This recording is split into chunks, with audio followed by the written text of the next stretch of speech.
asalaamaaleykum dal leen ak jàmm sur www.igfm.sn tey nag ñu am mbégte di dalal ki nga xamante ne mooy Charmel donc Charmel nekk na koo xamante ni kenn dootu ko présenté donc nit yi gisoon nañ ko ci série Nafi gis ko ci série Mœurs donc mu nekkoon sénatrice bu doy waar sax donc tey dinañ leen ko indil mu waxtaan ak yéen ci mode boobu noonu nga xam ne aussi mi ngi ci yëngu nekk coach tamit séduction xale jóge donc xale yi di ko woo mu leen di jox ay conseils yu doy waar donc Charmel tey dañuy kontaan ci dalal bi ñu dalal di la wax nga nuyoog internet yi lay seetaan. merci beaucoup Fama alors maa ngi leen di nuyu yéen ñëpp waa IGFM maa ngi nuyu bépp internet IGFM képp ku ñuy seetaan ku ci nekk maa ngi lay nuyu di la sargal. D'accord kan mooy Charmel. Wow, Charmel, comme tu as dit, Charmel, actrice, déjà dans Nafi, dans Mœurs, la sénatrice, et dans d'autres productions qui n'ont pas paru encore, certainement. Charmel aussi, qui est dans l'entrepreneuriat temps yi boobu doole la àndal.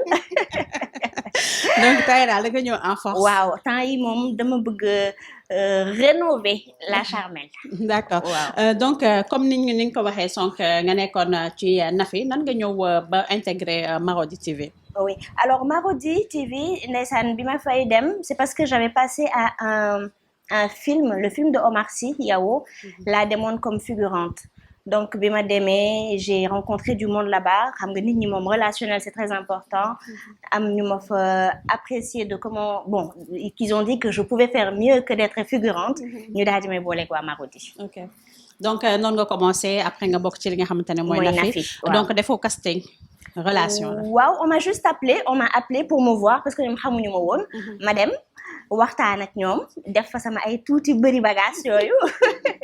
après ils m'ont prise man sama casting voilà c'était ça. loolu la dama ñëw on m'a fait jouer on m'a fait parler et puis voilà c'était bon. OK donc nga nekkoon fa surtout imam wala jarbaat. ma nekkoon fa jarbaat donc après nga dem nekk ñaareel nekk femme modèle ak yooyu toppatoo sëy bi et tout. waaw dama ko sëy nag femme modèle femme parfaite ngay am foofu mais c'était bien c'était une belle expérience parce que lu am na ñu mel noonu donc c'était facile de le faire. Okay. Et peut-être on peut dire que comme man Toyman la un peu de Toyman je dis ça tout le temps donc c'était un rôle bu ma arborer facilement. Okay. Bëriwuma histoire comme Tata Leila. D'accord donc est-ce que yomboon na comme ni nga ko waxee da nga xaw a tooy timide et tout après nga ñëw jouer genre rôle boobu est-ce que yomboon na aussi. Au contraire ça m'a aidé c'était tout moi. Okay. Ce que j'ai fait dans Nafi xëy na ce que j'ai arboré dans la sénatrice moo xaw a changé sama personne. lii boobu dina si ñëw. Waaw mais ce que j'ai fait dans Nafi c'est moi c'est une Charmel qui n'aime pas les histoires. C'est une Charmel ku bëgg jàmm. du faute boppam c'est pas pour faute sama bopp c'est pour parler du rôle par rapport à moi. Ouais, mais ça. C'était facile pour man de le faire. D'accord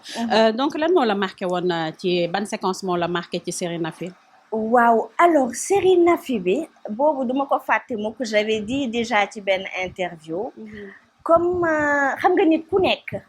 loo ko mënti def comme bu ñu naan la goutte d'eau qui a débordé. Voilà. Donc Tata Leila ndeysaan daf ma doon def sama wujj bi lu nekk je prenais tout le temps sur moi ba benn jour ñu war a ñëw tournage rek réalisatrice bi ne ma yii Charmel tey moom da ngay défendre. Alors ça mooy sonn naa il fallait que ma fippu. Et puis même le peuple sénégalais les téléspectateurs ils attendaient que ma fippu. Ça suffisait. Dama sonnoon voilà rek jour fippu boobu nag j'ai beaucoup aimé. En plus ma aimé ko bu baax et je l'ai joué bien avec Tata Leila qui m'a aidé. Parce que pour te dire que ba ma doon débattre sax munuma moom moo ma ne bàyyi li ngay def te nga mel ne kuy xeex. Donc ma soog a mën a def comme kuy xeex pour jouer séquence boobu mais c'était top. D'accord oui. Donc après bi nga jógee ci loolu nga dem Evenprod. Oui non def ba intégrer équipe bi. Alors Evenprod ñoom en fait ñoom je les connaissais avant sax te c'était pas pour le milieu actrice. Boobu j'étais dans une boutique ma yore foofu ma di ko doon gérer. Mais je contactais les productions pour solal acteurs yi. Okay. Donc ñoom ñu amoon sama contact ba fàtte ma sax man naa leen fàttewul ba benn jour rek j'ai reçu un appel mais moi j'avais enregistré le numéro man xam naa ki may woo mais moom mi may woo xamuma mais dañ ko boole ak man ñu ne ko waaw mu ne ma waaw dañuy seet benn personnage te yow la ñu visé est-ce que mën nañu la gis ma jaar ci turam ma ne ko tonton Thier man la Charmel mu ne ma Charmel ma ne ko waaw man maa doon vendeuse boutique boobu doon leen bëgg habillé mu ne ma ah bon mu kontaan mu ne ma daw si suba nga ñëw. noonu laa demee foofu tamit j'ai pas eu besoin de faire le casting xam naa comme gisoon nañ sama jeu dans la fille ça m'a beaucoup aidé donc ñu defaloo ma benn séquence xam naa sûrement j'ai réussi et mu jàll. waaw foofu nga nekk fa sénatrice bu doy waar. waaw foofu moom. di def ay affaires yu rôle bi est-ce que yomboon na pour nga jouer ko parce que amoon na ay affaires yu sensuelles ay affaires yu iri mooy loolu. waaw alors man jafewul woon ba tey si man puisque c'était un nouveau monde bi may découvrir. fallait que ma wane que mën naa def leneen. lu dul Nafi bi comment j'étais dans J Astou bi xawoon na complexe xawoon na vicieuse mais suñu ma nee action ba ma commencé def sama séquence je me sentais bien dedans mooy loolu ñëpp mën nañ ko def parce que ça existe fii kenn fenn fi kenn inventé wu fi si tu es bon acteur comme on dit buñ la joxee séquence même pour rey nit reyal nit nga jug dem donc j'ai fait ça ma def dans ma tête que je dois être ça je suis ça je suis vicieuse je suis bonne naa soxor naa il faut que ma def ko bien ba pare li ci gënoon neex mooy mën nga rey nit après nga ñëw toog comme si de rien n'était victimisé wu et tout ça est-ce que c'était facile ni nga doon changer wee ñëwaat baax bon oui daf ma doon neex expérience vis la woon après waaw après dafay nekk si man après dañ may jox séquence ma joué ko su ma demee ñibbi may xalaat prochaine fois suñu ma nee lii wak lii damay toog am na benn séquence duma ko fàtte ko dañ ma ko wax ne que dama ko war a joué ma toog fi ma toog ne tey damay xotti sama yére may prévoiral sama bopp ci sama bon ci sama sañ ci na ma war a mën a sadik ma ne tey moom nit mënul fexe ba duma xotti tey sama yére mais finalement gaa mujj ma ko def mais rôle bi ci yooyu la ma doon yóbbu waaw ci yooyu la ma doon yóbbu il fallait que je sois sado vraiment. D'accord est-ce que am na benn scène boo xamante ne aussi peut-être joué nga ko après mu coûté la dara nit yi di la ci saaga wala ñu wax la yenn affaire. waaw ndeysaan une seule séquence la seule séquence que j'ai joué bi nga xam ne les gens ils avaient pas trop apprécié mais peut-être c'était normal parce que boobu c'était un peu osé on va dire ça comme ça dégg naa ci lu nekk dégg naa ci ay saaga waaw dégg naa ci ay xas mais heureusement pour moi kontaan naa parce que quand les gens m'insultaient il y en a d'autres qui disaient waaye yéen doo leen bàyyi li ngeen di def kii xàmmee woo leen ko moo doon J Astou si Nafi faut vous dire que lii rôle rek la bàyyi leen jàmbur mais parce que les gens m'insultaient mais tellement dañu xam ne que ne lii série la rek. Ouais, ils l'ont pas pris comme ça mais bon après c'était voilà quoi c'était un peu osé je reconnais mais su fekkee moo ma démarqué si sama personnage ak voilà moo ma démarqué loolu laa waroon def rek ñu war a xam ne que ñoom man duma leen noppal donc yàlla na def j'espère que def naa ko bu baax sax su amaatoon dama koy dolli waaw parce que ak critique yi da ngay xam ne que ne dugg nga ci po bi bu baax mënatuma changer donc il fallait que ça marque ça a marqué alhamdulilah ñu xaar beneen rôle d'accord donc lan moo gënoon difficile ci tournage yi wala yenn séquence yoo xamante ne peut-être comme ni nga ko waxee sànq est-ce que looy regretter lay doon Non, j'ai pas eu à regretter. Collègues ils étaient respectueux. ñu seq ñu ñëpp jàmm dañuy kontaan pour daje pour les tournages soo yendoo tournage c'est doo ennuyé wu loolu rek neex na déjà. Donc il y a pas de regret ay expérience la ay xamante tu gardes les contacts avec les gens mën a seq ak ñoom leneen après feneen donc il y a pas de regret. Ok ban séquence moo la ci gën a neex. séquence bi ma si gën a neex ci mœurs séquence yi bëri na ban lay tànn sax si am na benn bi nga xam ne avec ndeysaan sama doom boobu ma sonal Ciara du doom de moo ma mag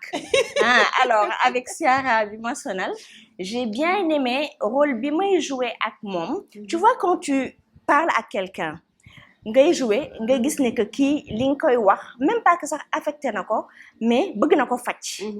Ciara ndeysaan c'est quelqu'un qui nga xam ne elle parle pas elle est trop gentille ma tiim ko di ko yooxu dafa am benn séquence bi nga xam ne dama ko yooxu bay lox ci kawam moom elle était censée saraxuma pour ma baal ko donc dafa sëgg man ma taxaw Ciara li may waxanteeg moom di ko yooxu moom dafa sëgg de man maa koy gis nit ñi gisuñu ko mais moom mi ngi reetaanu yow xam nga ne bu ma la jàppee genre elle était énervée elle pouvait pas se contenir parce que man maa ngi koy wax lu ma neex naan ko yow doo dara yow imbécile nga yow mbaam nga yow maa la defar moom mi ngi ree mi ngi naan kii dafa dof waaw moom donc j'ai bien aimé cette séquence dama pare ndeysaan après mujj gi ma téye ko ma ne ko je suis désolée ma chérie parce que boobu mii leen téyeguñu te je lui ai dit tout ça ma tooñ ko moo tax boobu ba léegi voilà le courant passe très bien voilà ñu nekk ay xarit d'accord donc bu ñu jógee ci série yi ñu ñëw ci mode yi yu baax yi ngay def waaw nga dugg ci mode alors mode nag laa njëkk a commencé avant le cinéma ok en fait j'étais vendeuse comme je disais tout à l'heure dans une boutique de prêt-à-porter je bossais avec une styliste ma nekkoon assistante am moo ma jàngal li ma xam ak sax lu ma xamul parce que tout ce que je fais c'est elle moom nit ki nga xam ne maa ngi koy nuyu au passage di ko remercier nit ki nga xam ne jàppewuma woon rek comme vendeuse ou assistante lu baax mu wax lu yokk mu wax lu wàññi pour te faire donc foofu daal laa commencé avant le cinéma ma liggéey foofu pendant 2 ans je pense donc lépp li ma acquérir foofu la à chaque fois sama xarit yu bëri sax dañ may wax Charmel defal pour toi il faut te démarquer voilà et après ma ne il faut que j'essaie et j'ai essayé et je ne regrette pas mais alors pas du tout d'accord donc avant sax may gën a xuus ci mode bi yan série nga joué wala cinéma yoo xamante ne peut-être que nit yi tegaguñu ko wala am na nekk en cours waaw il y en a une qui est sortie récemment la série Gloire qui passe sur Wido en ce moment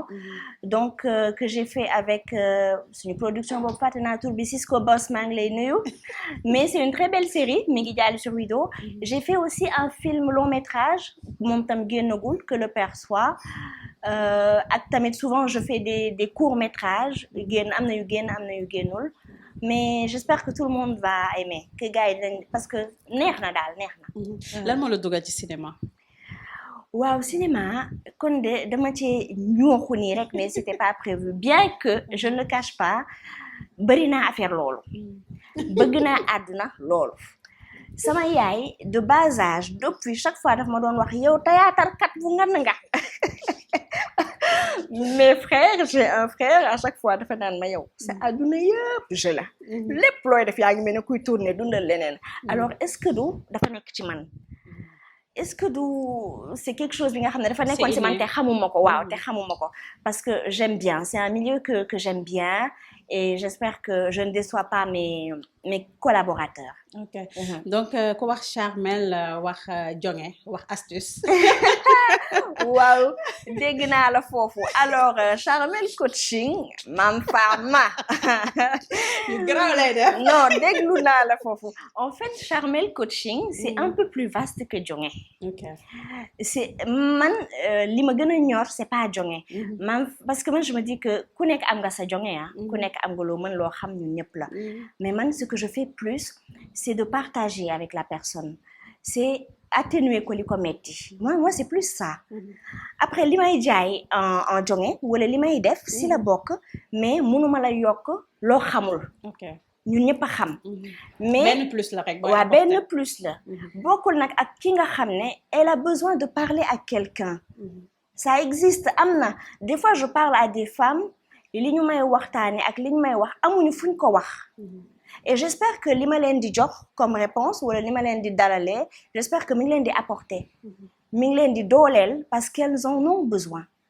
alors moi mon coaching c'est plus loolu que jonge bi ñun ñëpp xam nañ ko d'accord donc da nga leen di defal et tout en général pas nga expliquer exactement li nga xamante ne peut-être ñoom nit yi ñëw nañ soumettre la ko et tout mais en général si yan question lay doon alors ma chérie xale ñun les femmes suñu problème yëpp ci ñi ma jot a waxalagum c'est le mariage c'est les belles familles c'est surtout des fois le mari infidèle bi nga xam ne par exemple bon ils m'excuseront samay frères yi waxuma ko pour xas leen c'est pas que waxuma en général tamit mais dafa am donc il faut l'accepter jigéen bi bu amul lu ko neex ci sëyam mën na ko wàññi lu bari même dans sa vie professionnelle dans sa vie familiale da koy casser en fait bokkul ak ki nga xam ne elle est épanouie ay waay épanouir loo leen suñu seen sœurs yi c'est important jigéen bu épanoui foo ko loo ko soxla elle est apte bokkul ak ku xolam di metti bokkul ak ki nga xam ne yow li nga ko wax démb si guddi nga xëy romb ko dem liggéey et da nga koy wax lu bon wala lu metti et puis elle la journée wala bu yeewoo elle va faire sa journée d'accord mais da lay toppatoo encore elle est là pour toi encore te yow wax nga ko lu la neex nga dem wala def nga ko lu la neex nga dem et pourtant elle reste si ñu ko mën elle est là elle s'occupe de toi encore de ta maison de tes enfants donc maa ngi leen di ñaan sama frère yi ñu bàyyi xel encore loolu bu baax di waxtaan ak seen jabar yi bu baax di leen comprendre ànd ak beaucoup de patience ak ñoom bonuñu jigéen bonul jigéen boo ko dalalee rek boo ko rassuré rek am li nga bëgg ci moom. ok donc tey yan conseil ngay jox jeunes yi nga xamante ne dañu bëgg nekk actrice comme yow bëgg def li ngay def promotion kon canapé yi du jeex ci métier yëpp lañ koy gis donc tey lan nga leen di wax. waaw des jeunes comme ça aussi j'en rencontre am na ñu bari ñi may bind souvent et tout ma leen di wax y a pas de souci ñëpp xaj nañ si nañuy répondre casting yi il faut être patient en fait man je pense que promotion canapé ku mu dal dangaa yàkkamti. Depuis le temps que man ma commencé et je touche du bois maa ngi koy sant yàlla bu baax amaguma problème boobu donc da ngay dem casting nga jouer lu baax wala nga def lu baax ñu jël la jëluñu la mais nga dem toog nga xaar en plus y a pas que ça y a pas que cinéma xëy na d'accord dañu koy bëgg mais tu essaies ça marche pas y a plein de productions y a plein de casting autres ngay laal fu nekk mais avec beaucoup de patience bu leen yàkkamti ne kii su ma ko defee lii dinaa jouer lii déedéet soo demee di jouer loolu damaa bëgg yow booy jouer nga fier de toi damaa bëgg fi nga toog di jouer bu fekkee promotion canapé dafa am ci groupe bi wala ci équipe bi ku la ci wax loolu bon wala ku lay def loo damaa bëgg booy jouer ngay xool ku nekk si biir bët parce que seqoo kenn dara lu bon soo tourné ba pare nga dem ñi bi nga fier de toi loolu laa bëgg conseiller sama rakk yi. D'accord lan mooy sa ay projet. waaw projet yi pour bu ñu doolee ci sama entrepreneuriat bi ma doole leneen. Mame Fama. waroon nga ma wax yu sew yooyu ngay jaay mais da koy nëbb garaawul. doo bàyyi ma jël la inbox si suuf non yooyu am na si la bokk yooyu am na mais ay affaires yi nga xam ne ñun ñëpp xam nañ ko. yaa ma gën a xam. donc mes projets yi c'est ça ñu gën a xuus je me rends compte que lépp lu may mënte def damay gën a bëgg percer dans ce que je fais donc yàlla nañu yàlla jàppale ku nekk ci li nga bëgg a def ci sa ay projet yàlla nañu ci yàlla jàppale mu sotti incha allah te doon li gën ci ñun. D'accord. Ce dernier mot. Alors, merci à toi, Mame Fama, merci à IGFM, merci à suñu endroit splendide bi ñu nekk, Iling, Babacar Ndoye, maa ngi lay remercier. Alors, j'invite tout le monde, yaa ma ko may. J'invite tout le monde, c'est un endroit calme, gis ngeen ko, rafet posé, à venir passer des week-ends avec vos maris, même entre amis, ça dépend. Neex na, calme na, ñëw leen profiter bi man dinaa ñëwaat Baba man dinaa ñëwaat. D'accord comme ni mu leen ko waxee d'accord ñun tamit ñu ngi koy remercier aussi merci internet IGFM ñoo ngi leen di jaajëfal ñoo ngi nekkoon nag ki nga xamante ni mooy Charmel donc ñu ngi leen di jox dig daje ba beneen ak keneen merci beaucoup.